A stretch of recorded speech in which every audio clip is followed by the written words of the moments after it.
All right, here's the fun stuff. We talking about money now. Now, some of you are going to say this is fun. Some of you are going to think, oh my God, this is painstaking things that I have to do in my business that I'm not really excited about getting done, right? So I totally understand that. I'm with you 110%. I get it. I know why it sucks. But you know what? Let's get into it real quick so you can see what it is and why it's important. So we labeled this chapter, go ahead, make more money, right? Like, please, go ahead, make more money. There's absolutely nothing wrong with you making more money. That being said, chances are you became an entrepreneur to make more money. And guess what? That is okay. You know, a lot of people put like a sin on money, right? Like money is the root of all evil, said the poor man who never had much, right? Look, guys, let me tell you something. There is nothing wrong with money. Money is not what makes people bad. People were bad before they got it, right? So chances are if you became an entrepreneur, chances are really strong that you're doing it for independence and to make more money, to get out of that 9-to-5 that's paying you mediocre income so that you can do amazing things and become stronger. Now, I know some of you are thinking, well, some of those 9-to-5s, they pay really well, like doctors, right? Great. Lawyers, great. But you know when they really, really make money? When the doctor goes and opens his own office and has his own staff and his own staff of doctors, or when that doctor opens up a hospital, right? Or when that lawyer becomes a partner in a firm, or when that lawyer goes and opens their own firm and invites partners in. That is where the money's at. Entrepreneurial spirit, bring it, baby. And it's okay that you want to make more money. Now, I want to talk to you about what I call that financial affidavit. People call it all kinds of stuff. Many people actually call it the financial affidavit. It's where we're going to calculate income, assets, liabilities, and expenses.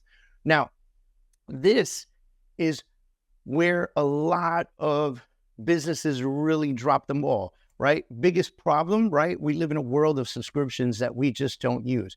Gym used to be the only thing people would talk about. Oh, the gym charges you every month and nobody cares, right? But now it's like Netflix, Disney, freaking whatever, like Apple, everything's a subscription now. Like you can't even use Adobe Acrobat without a subscription nowadays. And so having all these things in your life, you have to really understand where your money's going all the time so that you know where it's okay to spend money, where it's not okay to spend money. And in life and business, the saving tactic is knowing your return on investment. Where's your money going? How are you using it? How is it benefiting you? 80% of businesses crash and burn in the first 5 years, and that's the biggest reason. They never figure out how to manage their money. By the way, I want to say something crazy, and most of you know this, right? Here it says 80% of businesses crash and burn in the first 5 years, and the biggest reason is that they never figure out how to manage their money.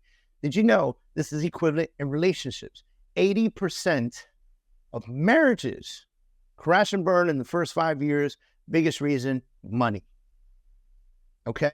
So, not knowing how to manage your finances, manage your money, where to put it, where to spend it, where to keep it, where to hide it, where to invest in it, it's going to hurt your business. It's going to hurt you, therefore hurting your family and the people that you love and the people that you employ. So put your money into things that are working and start eliminating the waste. That's why we talked about the monthly subscription things. We talk about all this crazy stuff, right? Because some of those are real money wasters. So let's review some simple steps. These are simple steps, but they are time consuming, painstaking sometimes. It just takes effort. Now, there are programs out there that will help you with this, like QuickBooks. And QuickBooks even has some sort of automation that will help categorize a lot of your stuff. But it's still something you have to do. If you're not doing this in your business, if you have not separated, by the way, your business money from your personal money, you're in trouble already. So you need to start working on that, working on separating your business money and paying yourself personally. So you pay your personal stuff from your personal account and your business stuff from your business account, allow your business to go to therefore pay you more. Now, step one, calculate all your money that comes in on a monthly basis.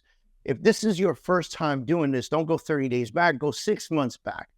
Get your deposits, put them on a spreadsheet, use QuickBooks, use whatever other financial programs are out there, but use it. Do the research. You find it. I'm not going to recommend anything. I said QuickBooks is the most popular, but there are many programs out there that'll help you get this all calculated and all very well understood. And many of those programs will automatically connect with your bank account, therefore updating in real time. Calculate the cost of running your business, staff, rent, light, dinner, potential clients, coffee meetings, CRMs, online footprints, websites, social media, newsletters, etc., virtual assistants, clothing, branding, travel, all of it, right? Like, this is branding, this is clothing, this microphone is necessary for my business, the 4 screens, the camera that I have in front of me, the keyboard, the mouse, the computer, the USB ports, the lights, the screen here on the side.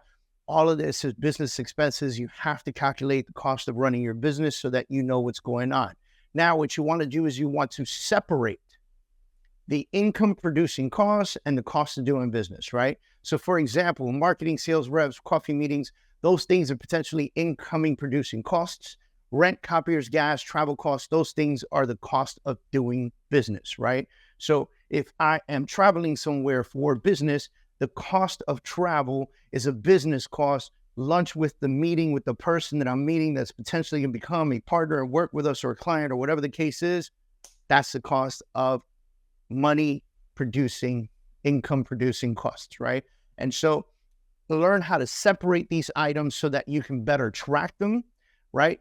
And I want you to go over each of these items and decide if you should put more resources into one, if you should put less into another, if you should cancel another one, if you should add something, if you just realize your business is lacking. Listen, this is a part where you get to look and go, oh my God, why am I putting money into this thing? It's not helping me at all. Shut that off, put more money in the bank. I didn't need the money to begin with. I was doing okay. So I'm gonna take that money because this thing over here, oh my gosh, it's working incredibly. I'm going to put more money into that. Or I'm going to put money into savings for taxes. Or I'm going to put money into an investment fund for my company, whatever the case is. But you cannot make those decisions consistently and conscientiously without really, truly understanding where the money's going. Now, this is from the book. The problem for many entrepreneurs is that even though we strive for hard success, many of us don't know how to handle it when it comes trickling in.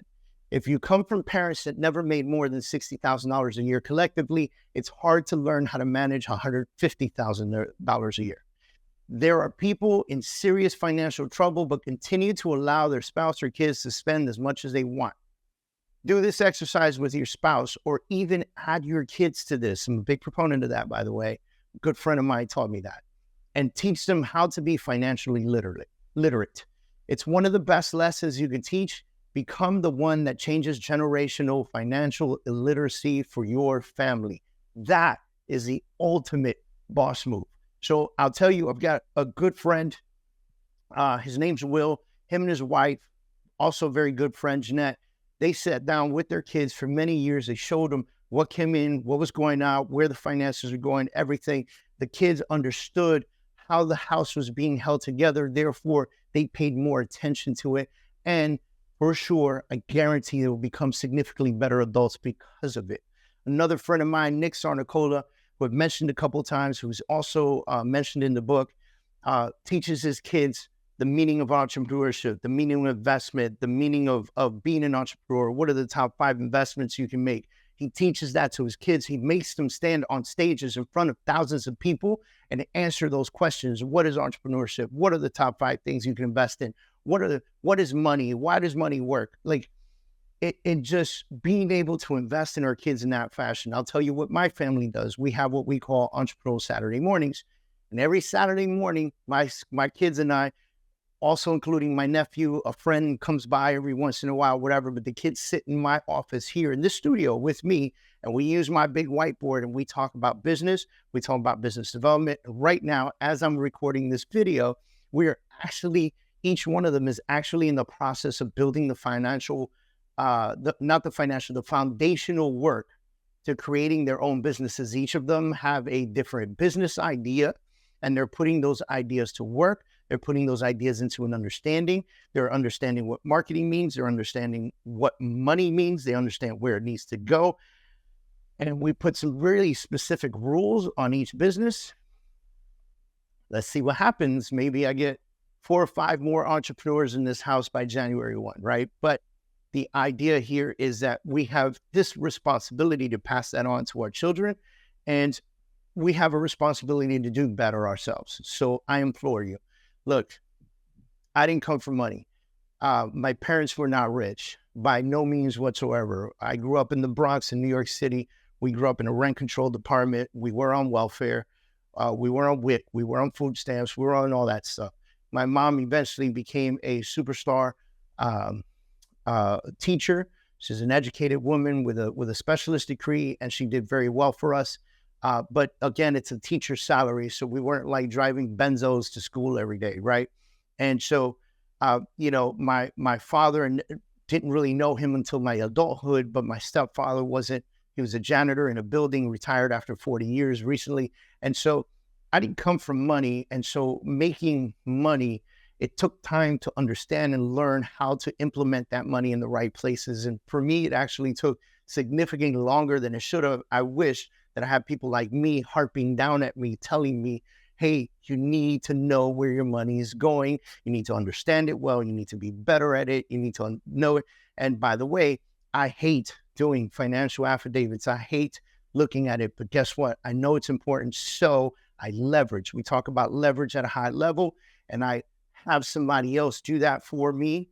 And then they present it to me. We sit down, we evaluate it, we talk about it, and I get expert advice. It's also something you can do. It's really not that expensive to get a great bookkeeper or accountant. And trust me when I tell you, the expense that you spend on an accountant will be significantly less than the expense that you will have with Uncle Sam or the losses that you would find if you didn't have them. All right, guys, we'll see you in the next chapter.